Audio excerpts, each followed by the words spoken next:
belajar sama-sama dari firman Tuhan tentang kelepasan. Kenapa kita harus belajar firman Tuhan tentang kelepasan ini?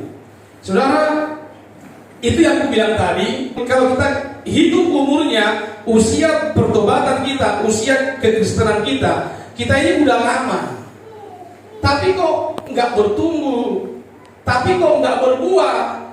Rupanya ada penyakit-penyakit yang merusak pohon yang harusnya bertumbuh tadi. Jadi ada namanya parasit. Dia nempel di situ dan dia menghisap semua makanan yang harusnya jatahnya cabang pohon itu, dihisap, cabangnya makin kerdil, benalunya makin subur. Jadi pohonnya nggak berbuah, benalunya yang udah kayak pohon beringin di atas sana. Nah, seperti itu. Di sawit juga ada yang seperti itu. Tiba-tiba pohonnya lebih besar kayak pohon beringin daripada sawitnya. Ada yang menumpang di sana, mengganggu, menghalangi sehingga pohon itu tidak berbuah. Dalam kehidupan kita, sudah lama kita jadi orang Kristen.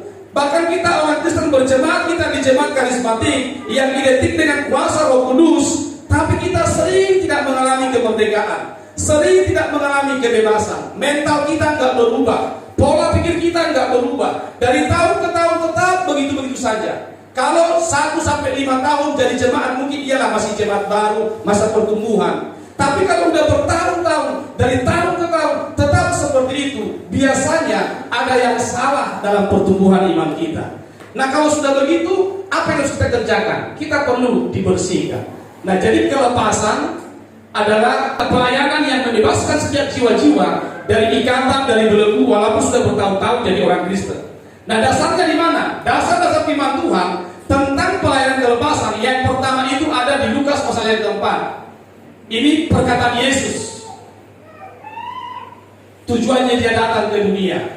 Lalu yang kedua nanti di Mazmur 2, yang ketiga Lukas 13, yang keempat Yohanes 14. Sekarang kita lihat dasar firman Tuhan yang pertama. Ini Lukas 4, perkataan Yesus.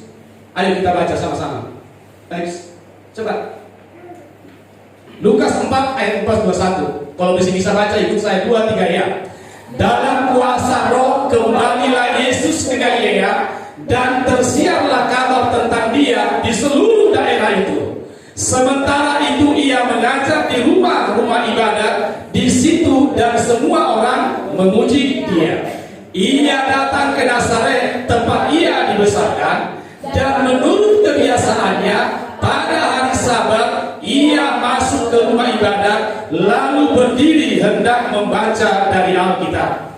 Kepadanya diberikan kitab Nabi Yesaya dan setelah dibukanya ia menemukan nas di mana ada tertulis, Roh Tuhan ada padaku, oleh sebab ia telah mengurapi aku untuk menyampaikan kabar baik kepada orang-orang miskin, dan ia telah mengutus aku untuk memberitakan pembebasan kepada orang-orang tawanan dan penglihatan bagi orang-orang buta, untuk membebaskan orang-orang yang tertindas, untuk memberitakan tahun rahmat Tuhan telah datang.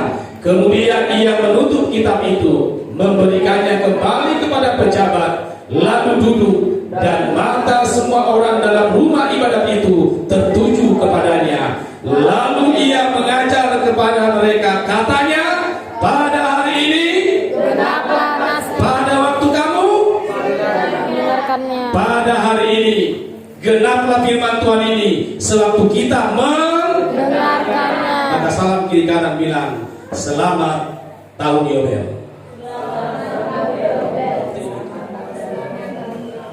Yobel. Oh iya. Haleluya. Tahun Serius ini penting. Nanti kita lihat. Jadi waktu Yesus habis berpuasa, dia langsung dicobai pada gurun. Setelah lulus di situ, dia langsung datang ke Nazaret. Khotbahnya yang pertama ini, Roh Tuhan Allah ada padaku, oleh karena dia mengurapi aku untuk memberitakan tahun Yobel. Haleluya.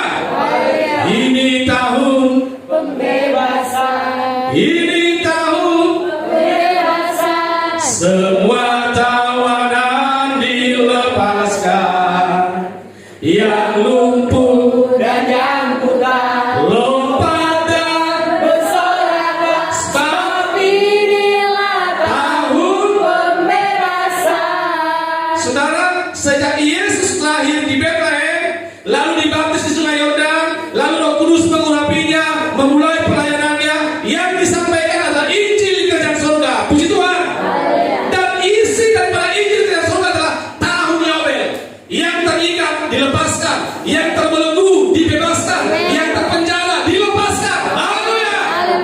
yang miskin, yang buta, semua harus mengalami pemulihan. Amin. Itu tujuannya. Sehingga kalau ada dalam hidupmu sedang tidak baik-baik saja, walaupun kamu sudah ikut Tuhan, ada yang perlu dibereskan dalam hidup kita. Maka kita lihat Mazmur pasal yang kedua ayat 1 sampai 3 dibilang begini, mengapa rusuh bangsa-bangsa, mengapa suku-suku bangsa mereka reka perkara yang sia-sia? Raja-raja dunia bersiap-siap dan para pembesar bermufakat bersama-sama melawan Tuhan dan yang diurapinya. Marilah kita memutuskan belenggu-belenggu mereka dan membuang tali-tali mereka daripada kita. Puji Tuhan. Haleluya. Jadi perlu kita lepaskan tali-tali dan belenggu yang mengikat hidup.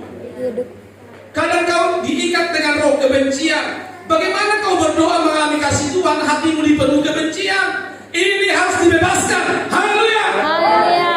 Kadang-kadang kita kayak gitu, kita nggak mengalami kelepasan kemerdekaan karena kau tertawan sekalipun kau jadi orang Kristen.